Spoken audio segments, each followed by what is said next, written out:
Welcome back. We've seen that credit alone is no cure for poverty. Now we turn to a tool that may matter even more and gets far less attention: insurance for the poor, or microinsurance. This is part C, and I want you to notice a shift in the whole way of thinking here.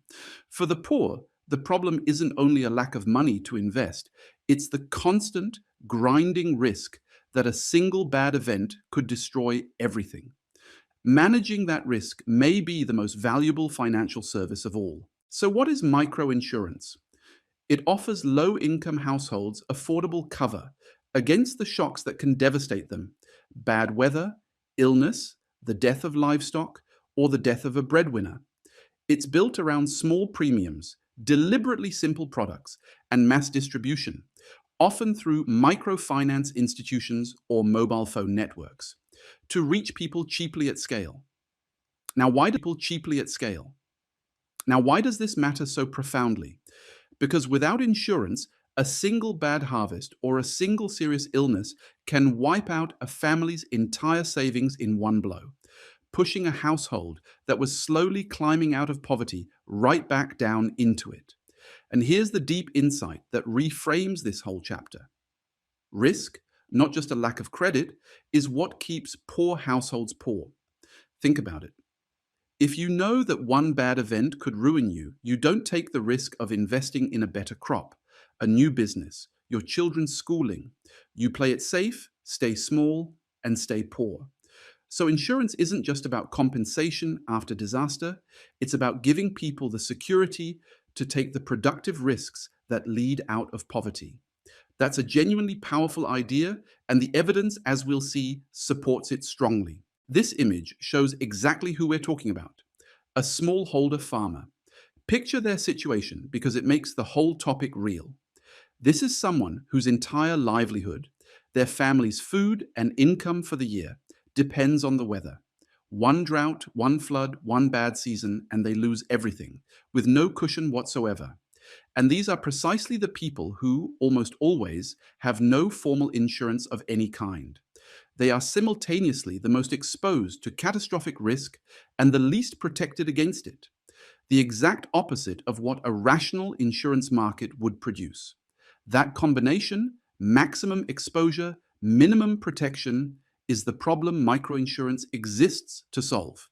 And when you picture this farmer standing in a field one dry season away from ruin, you understand why insurance for the poor isn't a niche financial product, but a matter of survival and dignity. So if the need is this obvious, why doesn't the market just provide it? Because insuring the poor is genuinely hard, for several stubborn reasons. First, cost. The distribution and claims handling costs are enormous relative to the tiny premiums involved. Sending an assessor to verify a $2 claim in a remote village costs far more than the premium. The economics simply don't work with traditional methods. Second, the classic insurance problems bite hard. Adverse selection, where only the riskiest people buy, and moral hazard, where being insured makes people careless. Third, low trust and limited insurance literacy. Many poor people have never had insurance, don't fully understand it, and quite reasonably, don't trust a company that takes their money now and promises to maybe pay later. And this produces the great puzzle of the field, the demand puzzle. Take-up is often surprisingly low, even when the insurance looks clearly beneficial on paper. Economists expected the poor to snap up cheap insurance against ruinous risks. Instead, they often don't buy it. So there are really two challenges here, and the second is the harder one. Supplying the product is only half the battle. Creating demand, getting people to actually buy and trust it, is the other, and it turns out to be surprisingly difficult.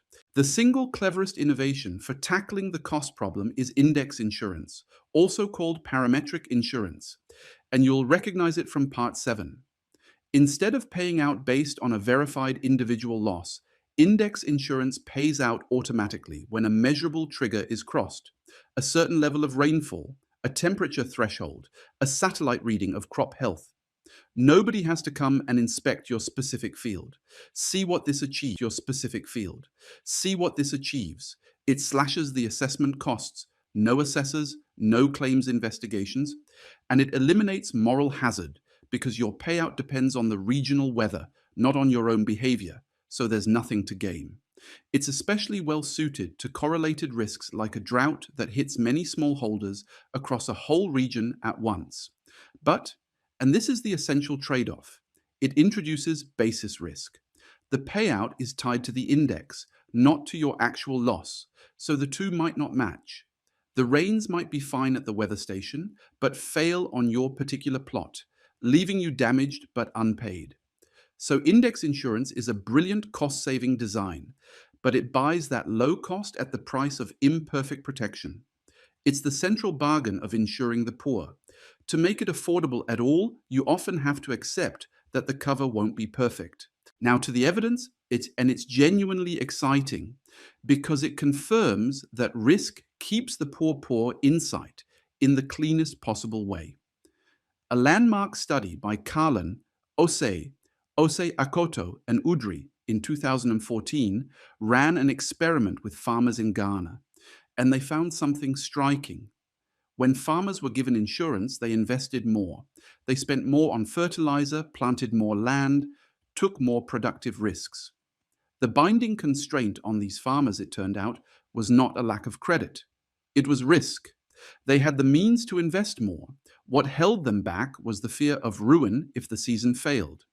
Remove that fear with insurance, and they leapt at the chance to invest. This is a profound result because it flips the whole microfinance story on its head. For decades, we assumed the poor needed loans, more capital. This says that at least for many, what they really needed was protection, a way to manage risk, and that giving them that unlocks investment they were already capable of, but too afraid to make. Related work by Cole and colleagues adds the practical texture. Demand for insurance is highly price sensitive and depends heavily on trust and on whether people have the cash on hand to pay the premium. But the headline is inspiring. Reducing uninsured risk can directly raise productive investment by the poor. Insurance isn't just a safety net, it's a springboard. Here's my favorite result in this whole chapter, because it shows how a tiny, clever design tweak can transform outcomes. Recall the demand puzzle. The poor often don't buy beneficial insurance. Kasaburi and Willis, in 2018, working with contract farmers in Kenya, asked a simple question. What if the problem isn't the insurance itself? But when you have to pay for it? Traditionally, you pay the premium up front at planting time, which is exactly when a poor farmer has the least cash, having just spent everything on seeds. So the researchers tried letting farmers pay at harvest instead, when the money actually comes in, deducting the premium from the crop sale. And the effect was astonishing. Take-up leapt from just 5% to 72%. Read that again, from 5% to 72%, simply by changing the timing of the payment. The insurance was identical, only the moment of payment changed. This tells us something deep. Much of the famous demand puzzle wasn't that the poor didn't want insurance or didn't understand it. It was a liquidity constraint. They simply didn't have the cash at the moment they were asked to pay. Fix the timing and demand explodes. It's a beautiful demonstration that in development finance, the small details of design, not just the grand idea, often decide whether something works or fails. Let's pull the evidence together, because a whole body of careful field experiments now paints a consistent picture. Cole and colleagues on rainfall insurance in India found demand low and very price sensitive, with trust mattering enormously. Karlan and co-authors on rainfall insurance in Ghana showed that risk, not credit, is the binding constraint. Kai, studying weather insurance in China, found that insurance raised farm investment by roughly 15 to 30%. Kasaburi and Willis in Kenya delivered our pay-at-harvest result, lifting take-up from 5 to 72%. And Jensen, Barrett, and Mude, studying index-based livestock insurance in Kenya, found it cuts distress sales, desperate selling of animals after a drought. Though basis risk remains a real limitation. Step back and see the two consistent threads running through all of it. 1. Insurance genuinely helps. It raises investment and cushions disasters. 2. Getting people to take it up is hard, and success depends on clever design, on price, on trust, and above all on timing and liquidity. The product works. The challenge is delivery. Finally, let's see this working at scale in the real world. With 3 flagship programs, India runs an enormous national crop insurance scheme for its farmers, one of the largest agricultural insurance programs on earth, insuring tens of millions of smallholders. Acre Africa delivers weather index cover to farmers across East Africa, distributed cheaply through mobile phones.